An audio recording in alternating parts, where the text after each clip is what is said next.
No, the title of this video is not clickbait, don't worry, I'm gonna explain myself. Just to warn you guys, this will contain spoilers for pretty much all of One Piece, so if you aren't caught up, well, I'm sorry in advance. So One Piece has finally ended the 4-year-long roller coaster that was Wano and is now moving on to a new arc, Egghead Island. We've finally been introduced to Vegapunk, or one of the Vegapunks. Oh, and Bonnie is our current token supernova.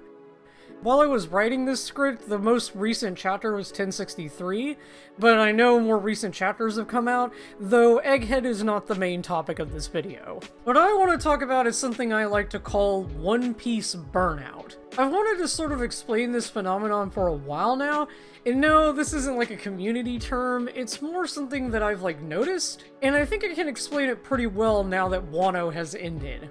Just as a sidestep, before Wano, Jinbei was the most hyped thing in One Piece. He got name-dropped back in Arlong Park, and it took until Impel Down for him to actually show up. And don't even get me started on Vegapunk. That's a whole other can of worms that I'm hoping Egghead finally opens. Back to Wano. So Wano got mentioned in Thriller Bark, then became a major plot point in Punk Hazard with the introduction of Kinemon. This is also where Law drops Kaido as the biggest bad they're currently facing.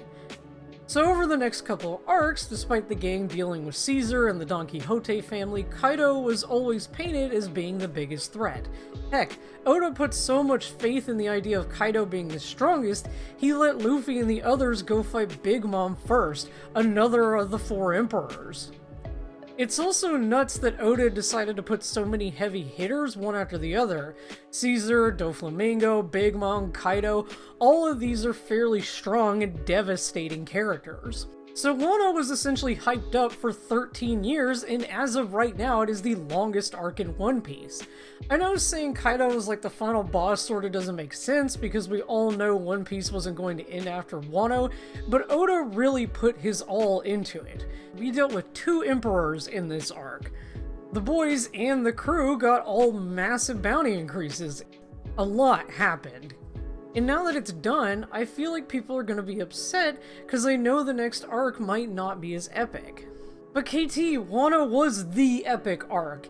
Of course people are going to be burned out. This is the first time it's happened. And people are going to really want to see what Egghead Island has to offer because of Vegapunk. I can understand this being an argument, but let me counter. When was the last time anyone really talked about Thriller Bark? Whole Cake Island?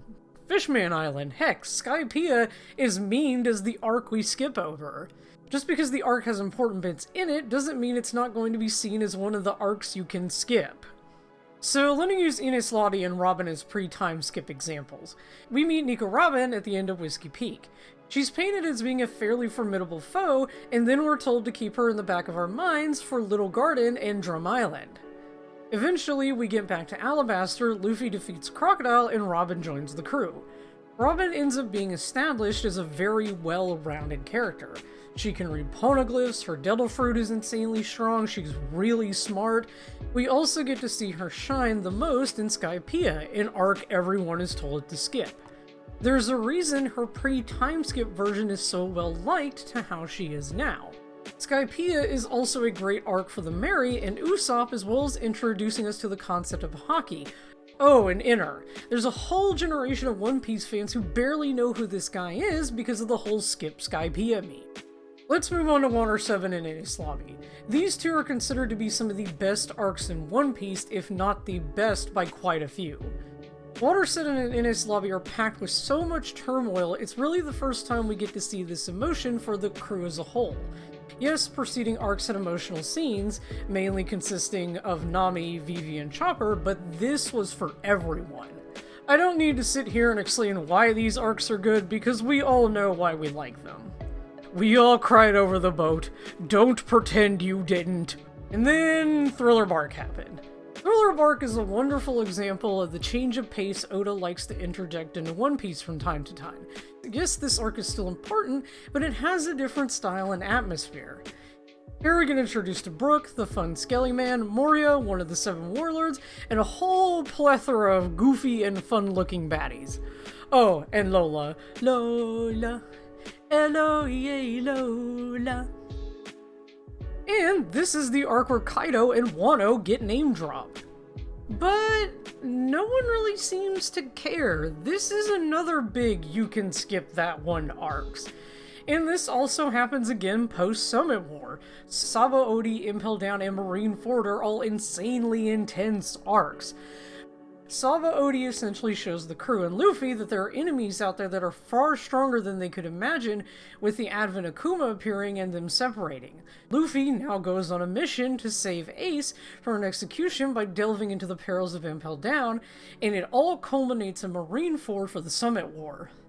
Oh, and oh man, these arcs really brought back a lot of characters, and I mean a lot.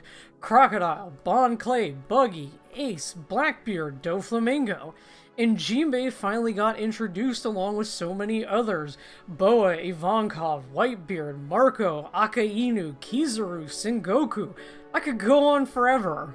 And I don't need to tell you how intense they are. We all talk about how much we love these arcs. Heck, I consider this to be the best stretch of One Piece because of how grand it is. Some of the best character development, story planning, and overall entertainment happen in these 3 arcs. And then we get the time skip. So, yeah. Who remembers Fishman Island? Any of y'all remember what happened? Anyone? I mean, I do, but that's cause I like a suspect little fish man. Are y'all starting to see a pattern? I mean, if not, let me explain arc burnout. The beauty of One Piece is that Oda knows how to take a break. He'll have these massive sweeping arcs with lots going on, and then he'll be like, you know what? Let's go do something goofy. This is why arcs like Long Ring Long Island and Zou exist. And yes, before anyone says anything, Zou is more important, but don't forget that Long Ring Long Island is the same arc that introduced Aokiji. This was a massive deal back in the day because we didn't really have any idea how strong a lot of Navy officers were. And funnily enough, Zou did the same thing with the introduction of Jack and the Beast Pirates. KT, get on with it. Sorry, it's easy for me to wander. So what I'm saying is that after we go through big arcs like Alabaster, Ines Lobby, the Summit War, Dressrosa, we honestly all need a break, and because of that, a handful of arcs tend to suffer for it. And I feel people consider these arcs to be inferior due to this. And trust me, I know, I went through this in a major way, twice in fact. So when I picked One Piece back up, it was during Sabaody. I read all the way through just before the time skip, and I didn't pick the manga back up until chapter 998. And that's because I just heard we were getting close to 1,000 chapters. But in the anime, I skipped past all the East Blue in the first half of the Grand Line and started on Ines Lobby and watched all the way up to Fishman Island. And just to clarify, yes, I had seen all of the East Blue and all the way up to Skypiea. I picked One Piece back up when Funimation got the dubbing rights. You guys gotta remember, I'm old. I watched during the 4Kids days. So for me, in the manga, the burnout happened right before Fishman Island, and I didn't experience it in the anime until after Zou. I also just had to wait for episodes because I like to watch dubbed, but I felt immense burnout due to Dressrosa, like a ton. I could go on about how much I don't like that arc because of it. So yeah, my version of burnout is a little weird, but it still follows the same logic. Okay, like I said, I'm caught up with the manga, so how am I avoiding it this time? How am I theoretically excited for Egghead? Spoilers. I haven't read 2/3 of Wano. After I finished Zou in the anime, I just wanted to get Whole Cake done with so I could attend to. But instead of brushing past Whole Cake, I ended up finding this little bundle of joy. So I just spent most of my time rereading the second half of Whole Cake and loving my new family.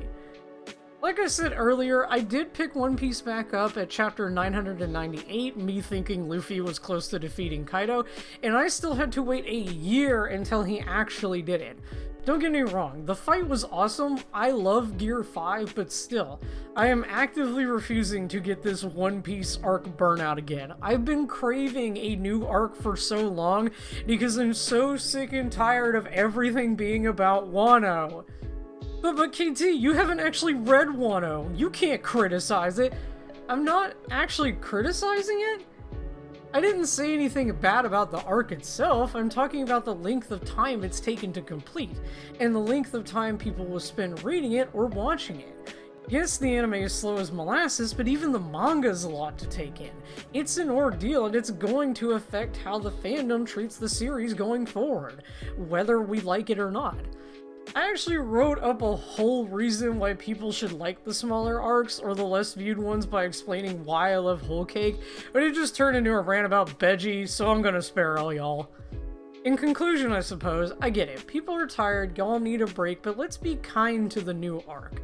Egghead looks like it's going to be super interesting, and we might finally get all of the Vegapunk stuff out of the way. But maybe I'm wrong. Let me know what y'all think in the comments. I'm really just curious to see how people experience this series and see if it lines up with my whole reasoning for why certain arcs aren't favored as others. And who knows, I might do a follow-up. So with all that said, thank you so much for watching, and if you'd like to support me in other ways, I have an art shop where you can buy some of my goods as well as a Patreon. I'll see you all in the next video.